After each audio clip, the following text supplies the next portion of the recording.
This is Smörgåsbord! Welcome to Smörgåsbord, a show where we explore the rituals, myths, and all things strange about the world of food. I am here. I'm here. I'm Mick, and here is my co-host. Angel. And we're not drunk today.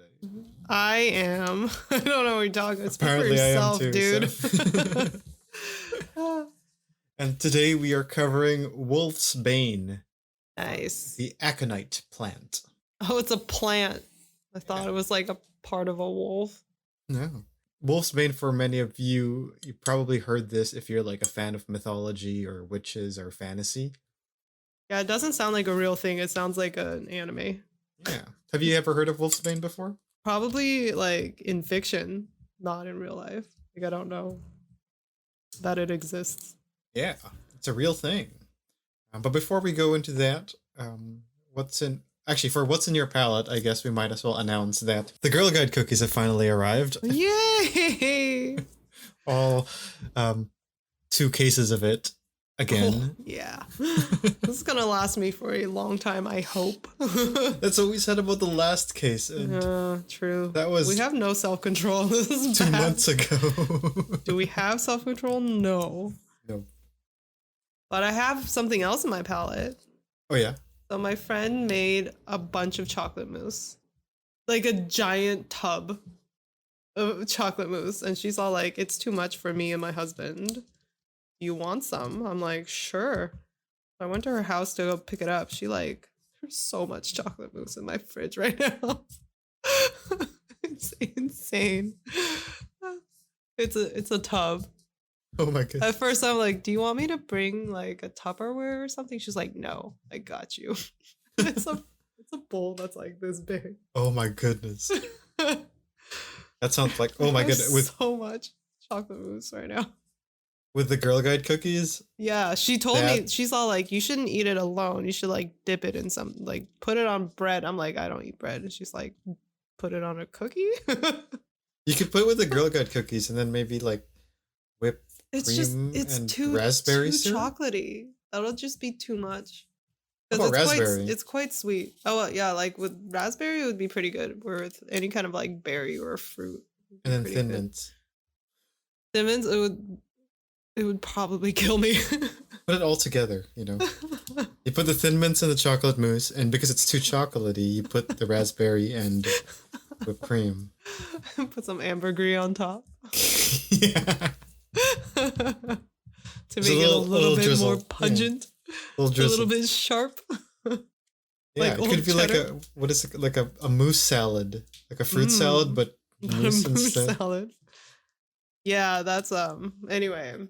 So I guess I've never eaten that much chocolate mousse in one sitting before. It's been quite a journey.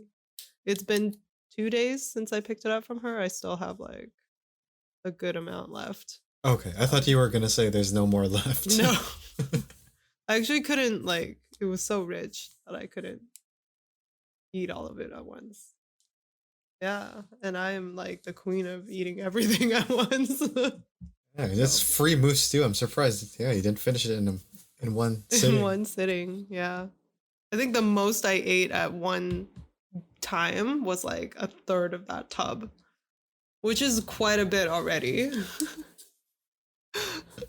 That's when I realized I need to get smaller spoons because my spoons are too big. This wooden spoon is too big. Yeah, if I get smaller spoons, I think I'll be more like cognizant of how much I'm putting away. Today we are talking about Wolfsbane, so we'll talk about the mythology of the Wolfsbane and its origins and history and folklore, and then we'll go into what exactly it is. So the name Wolfsbane comes from history. Apparently back in the 18th century, farmers would actually use this plant as poison by lacing some of their spare meat with it and leaving it out for the wolves to eat. That way, when they had wolves coming in to eat their cattle or whatever, they would eat this instead and get poisoned. Die. And die, okay. I'm like, how bad of a poison? Like, is it just diarrhea poison or is it death? As the name suggests, it's pretty much death, I think. Okay. They're not coming back to that farm, I think, for a while. Got it. But its popularity comes more from its use in mythology and fantasy over anything else. So even further back than the 18th century in Greek mythology, Medea used wolfsbane to try and poison Theseus, the mythical king and hero of Athens, and the son of Aegeus, who is Medea's husband. I didn't actually know who Medea was. Apparently, she's the daughter of King Aeetes. It's like two. It's Aeetes. I'm pretty sure that's not how it's said. Cool. Well, it's We'll go with spelled. that. It's spelled Aeetes. Aeetes. With the second E having the 2 dot things, like in Smörgåsbord. Aeetes. See? I don't know, dude. The umlauts. I have no idea. It has umlauts too. So Aeetes. Aeetes. Yeah, we'll go with that. Thank goodness we're not doing an episode on him. No, unless he's getting eaten. No. He's the father of Medea, and Medea is also the granddaughter of Helios, who is the sun god. The sun god, yeah. Aside from that, according to Homer's Iliad, the origins of wolfsbane actually comes from Cerberus, the ancient hound of Hades. Yeah, the doggy. The 3-headed dog. Yeah. It's said I'm that just imagining like Doge. Like a 3-headed 3 shiba. Doges. Yeah. 3 like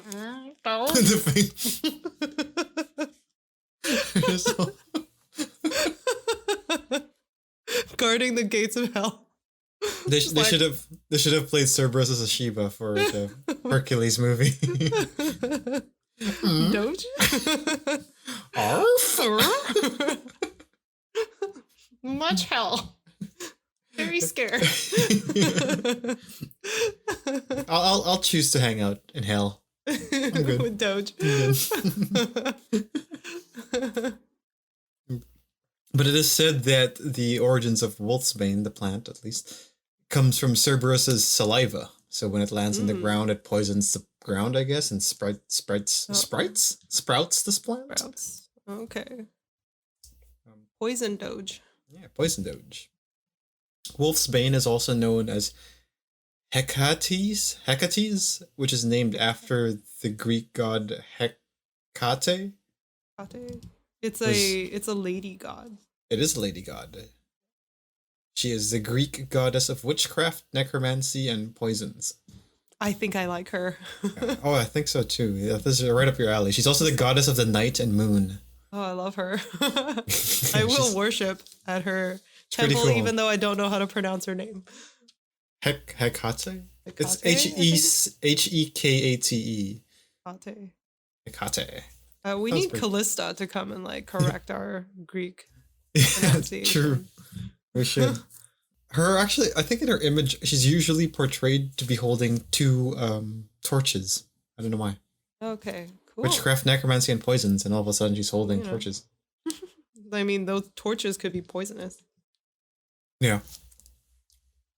I'm guessing that her being the goddess of night and moon may also be a cause of why this plant is associated with the next known mythology of the plant. In more modern day mythology and fantasy, wolfsbane is also commonly found in the world of lycanthropy. Werewolves? Yes, werewolves. Yeah. It's believed that wolfsbane is what you could use as an ingredient to help cure lycanthropy. Nice. It's also used to protect homes from werewolves and prevent werewolves from even shapeshifting. Apparently, Hecate is also known to shapeshift. I don't know if she shapeshifts into a werewolf, because then that would make sense why there's this association of wolfsbane to werewolves, aside from the fact that it's called wolfsbane. Yeah. So they usually do this. They usually use wolfsbane to hang it around. You usually bundle a bunch of wolfsbane and hang it around your home to protect yourself from werewolves. The wolfsbane is also used as a weapon. It's also apparently the poison that is put in elf bolts. Elf bolts. Which are flints that have wolfsbane dipped in it. It's believed that elves use these as arrows, I guess. You mean like Legolas elves? Like Celtic mythology elves, which are more like fairies. Oh, okay. I think Got this one comes from Scotland more than anything. Okay, got it. I think it might be late Celtic mythology if they're associating elves to fairies instead of King Arthur. Okay. So not Orlando Bloom. No. More like the Smurfs. Tiny. Okay. That live in mushroom houses. Yeah, exactly. Some other experiences of aconite in history and mythology include Shakespeare, where you could find aconite being used in Shakespeare's Hamlet. It happens when Hamlet stabs Laertes with a blade laced with aconite, which is Bane. Ooh. The poison cocktail that Cleopatra also used to kill herself apparently includes Wolfsbane, aside from all the other poisons that were in it. I thought she killed herself with a cobra. Maybe depends on which story you're reading. Maybe. Yeah, maybe it also. I mean, it probably also included the poison of a cobra. Yeah. No, I thought how Cleopatra died was she was in a bath and there was a cobra in it that like bit her in the titty. And she died. Yeah, that sounds more folkloric than her just drinking a cup of poison. Okay. Yeah, I don't know where I learned that from, but could be. As far as I know, she drank herself to death. Yeah. In India, aconite is mostly associated with the god Shiva, who is believed to have saved people from a dangerous poison called hala hala. It's funny because hala is so close to halo halo, which is a dessert. Yeah. And in Filipino or Tagalog, hala is like it's what you say when someone's in trouble. Halaka. Oh, like help almost. Not like help, more like oh, you're in trouble. Okay. Got you. The story that involves hala hala is a pretty epic story which involves a sacred cow, holy immortal milk, and a bunch of gods in the sea. A bunch of gods in the sea. Yeah. It's actually, if anyone has time to read up into it, it's a pretty cool story. Anyway, this is also the same tale to explain why Shiva is also known to be blue. Oh. So it's believed that Shiva is blue because he turns blue from drinking the poison. Nice. Stories vary. Some say it's because he withheld the poison in his throat, which made him choke, which made him turn blue. Okay. Some say that the poison itself, after ingesting it, made him turn blue. Turned him blue? Yeah. Cool. Guess we'll never know. Yeah. There's also many other instances of aconite. It has many different names, but in terms of Wolfsbane, as we said, it's mostly related to lycanthropy and German or Greek mythology. But I think, as many of us probably are asking, is Wolfsbane a real thing? Yeah. Yeah. It actually is. The werewolves don't seem to be. But 9 out of 10 werewolves don't like it. Yeah. That one werewolf just never heard of it. Yeah. But yeah, werewolves aren't real, but Wolfsbane itself is real. What it really is, it's not a bone or a wolf. It's a plant, as we mentioned. Wolfsbane itself is known to belong to 2 different kinds of plant. One is a species of plants and one is a genus of plants, where one species of that genus is also known as Wolfsbane. Mm. The species known as Wolfbane is Arnica montana. Montana from the name mountain. Hannah Montana? Hannah of the mountains. Hannah of the mountains. This is her toxic sister Arnica. Okay. The not pop star. Okay. The not pop star. She's the witch. It's also Arnica montana is also known, aside from Wolfsbane, as leopard's bane, mountain tobacco, or mountain arnica. I think it's more known as leopard's bane, probably, as it's used probably more to as a deterrent against leopards rather than wolves, but it also is kind of used for wolves. It's related to the sunflower as far as its family. They kind of look like grass, and when they bloom, the flower looks like a smaller sunflower, because sunflowers are huge, right? Yeah. So this one's kind of a little bit smaller. It's used Sounds cute. It is pretty cute, but it's poisonous.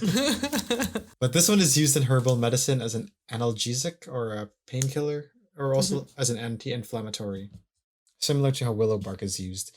It does seem to have more evidence as a poison than it as medicine. It seems that sure you could use it as a painkiller. It acts similar to 5% ibuprofen, but you may experience some worse side effects, like stomach problems. Ah. The USDA itself considers the plant as toxic to ingest or to open skin, and can cause anything from stomach issues like diarrhea to death. To death. But in terms of the wolfsbane that we've been talking about in history and in mythology, this likely isn't the wolfsbane that they're talking or referring to. They're most likely referring to the other kind of wolfsbane, which is a genus of plants known scientifically as Aconitum, which is where the word aconite comes from. Ah. This specific one, aconite, is known as the most poisonous herb in Europe, so that's why it's probably more associated to this in terms of history and mythology than the other one. Because where the other one may cause you diarrhea, this one will more likely kill you. The other one, like some people die, but I think this one probably more killing, more potent. Aconite itself is also known as monk's hood, leopard's bane as well, mouse's bane, woman's bane, the devil's helmet, the queen of poisons, or blue rocket. Blue rocket. I'm guessing the reason it has so many different names is because as it is one of the most poisonous herbs in Europe, it's probably one of the more popular poisons in European history. Mm-hmm. So all these names probably came from different countries making these names. Right. So maybe Greek or the Greek mythology brought out wolfsbane or whatever, but in Europe, in Rome, for example, it had more of the name. Oh boy. Theliphonon. The Liphonon? Don't ask me. I have no idea. It's either Theliphonon or the Liphonon. It's probably Theliphonon. Yeah, I think the first one sounds more legit. Because it's spelled as the Lyphonon. Theliphonon. Yeah. I don't know. Yeah. It also translates to women's bane. So that's where women's bane comes from. The origins of this word comes from Pliny the Elder, who wrote about the plant's poisonous potency in the story of Calpurnius Bestia. What do you think Calpurnius did for it to earn the name Women's Bane? Did he murder all of his wives? He did. I knew it. Psychopath. Even more psychotic is he murdered his wives by smearing the aconite on his finger and then inserting it into his wife's genitalias one by one. Oh, that's horrible. Yeah. So aside from lady killer, it's probably also called baby killer. Yeah. Oh, gross. How did his skin not eat it? You know? I think aconite acts similar to the previous one, Arnica montana, where you have to either ingest it or have it into open skin. Okay. Actually, I think aconite, you have to ingest it for it to take effect. Right. Or have it inside your body. The genus itself of aconite has over 250 different species. They're mostly located in the northern hemisphere and mostly very poisonous. Of all these species, Aconitum napellus, or monkshood, tends to be the one mostly associated with wolfsbane.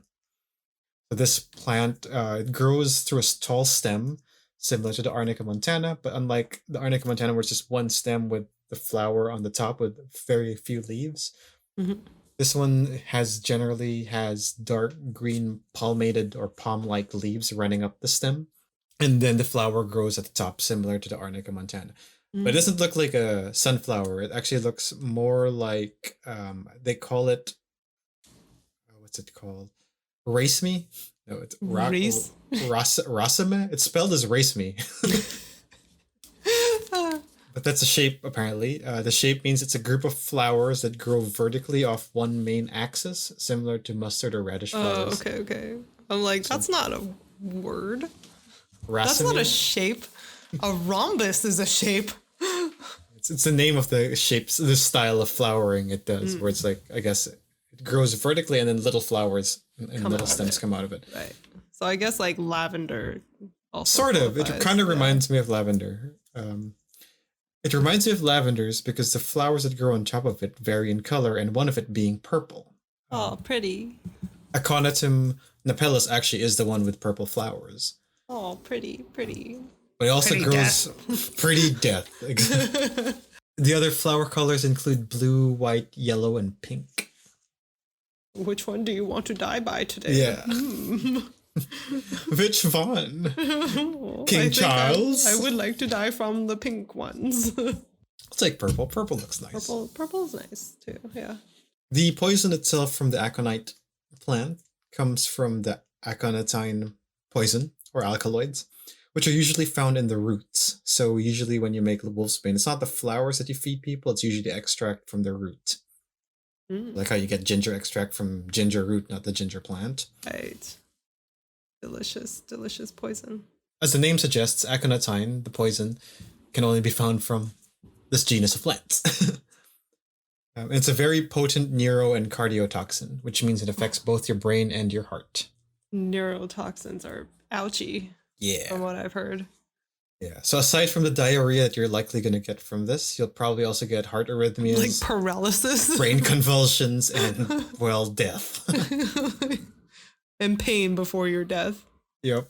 You do need to ingest it to get the severe toxicity. You don't usually get it through skin contact. That's probably how Calpurnius could finger his wife and then not die himself. Yeah, exactly.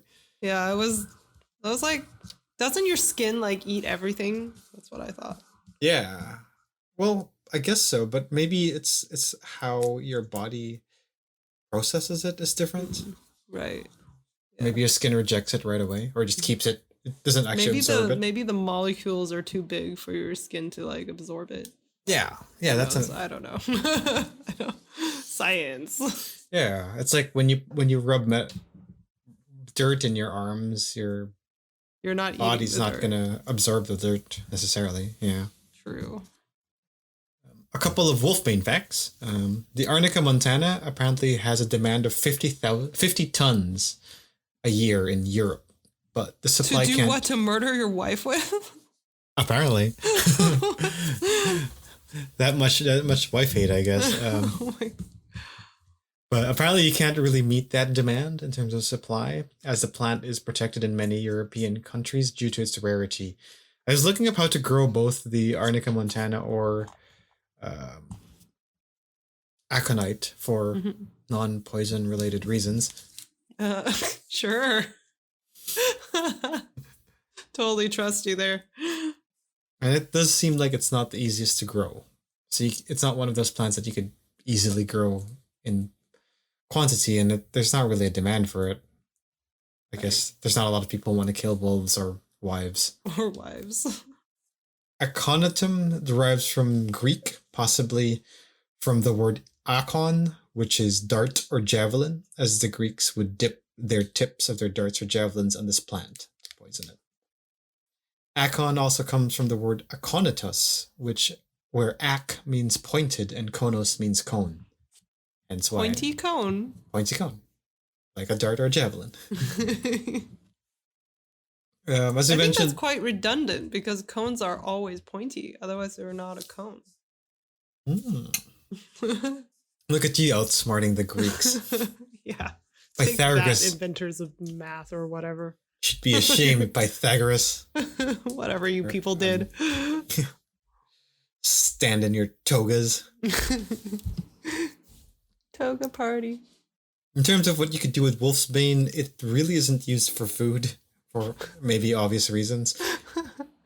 But it seems to only really be used in the two ways we mentioned, which is medicine and poison.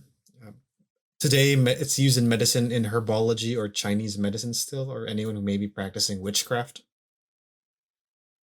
Yeah, so maybe you should grow your own wolfsbane. It's generally used as an anti-inflammatory, if not to deter werewolves that may or may not exist. In fact, I remember there was a story not long ago, I think a couple of years ago in San Francisco, of a woman dying from aconite because she was drinking Chinese herbal tea. And they put it in the tea? Yeah, some Chinese herbal teas have aconite in it. They say that they process it enough that the poison is not there, but you still keep the medicinal properties. So But it seems like this was a bad batch, and that lady died. Yeah. But it's most popularly used as a poison, not medicine. Of the many species of aconite is used by many wild hunters to poison their arrows. Even Alaskans actually use it to hunt whales. So maybe you could make friends in Alaskan to go hunt you some sperm whales to get some ambergris. Listen, you can't. Oh, right. Sorry. You can't harvest them fresh. It just smells like poop. Right. It needs to cure. Never mind. Some Alaskans probably don't use this to hunt ambergris. As we do in every show, we ask 2 questions of is it healthy or is it good? It's gonna say neither. Poison? So it's neither healthy nor good. There's really no scientific evidence to show that it really even works that well as an anti-inflammatory. At best, maybe it could work as it might work, but now that we know there's many other anti-inflammatories, why would you want to pick this one? Yeah. If you find this and you're in pain and you don't really need it. Unless it's so bad that you just want to put yourself out of your misery. Yeah, and that means either you gamble. It's like you either get out of the misery by getting healed or you die. So I guess in terms of is it effective? Yes. Yes. Well, I learned something because I thought Wolfsbane literally only worked on wolves. Like its only poison is for wolves. Like chocolate is for dogs. Nope.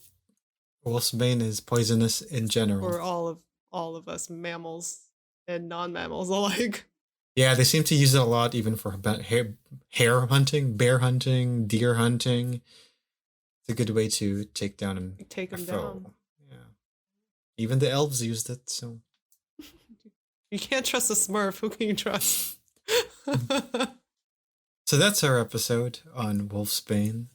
I feel there's so much more to Wolfsbane, but I was already kind of cool about the fact that it exists in real life. Yeah. And what I thought was an anime, it's actually Wolf's Rain, not Wolfsbane. What's Wolf's Rain? It's an anime series. Oh. About wolves. Actually, I've never seen it. It was on my anime list to watch and I never got to it. And to find a good source of anime, where do you watch your anime? I've been watching them on Netflix actually. It was quite a bit on Netflix. I started rewatching Evangelion. Oh, really? That's on Netflix? Cool. I've never watched Evangelion, but I know a lot about it. Oh, it's so good. It's watching it as an adult now. I'm like, whoa, this is deep. Yeah, I heard. I watched it when I was a teenager, and I was like, this is dumb, but they're kind of hot. Exactly. That's exactly what I was like. They're cute. They're I like cute. anime. Yeah, but now it's like, oh, okay, this goes deep. So definitely worth a watch. Cool. IMO. I'll definitely check it out. What are we doing next week? I don't know. Oh, maybe we should look into that Japanese festival. Oh, the Sakura. The Cherry Blossom? Yeah. Speaking of anime. Yeah, true. All right, we're going to go watch anime now. Yay! My favorite. Okay, bye. Peace. This is Smörgåsbord.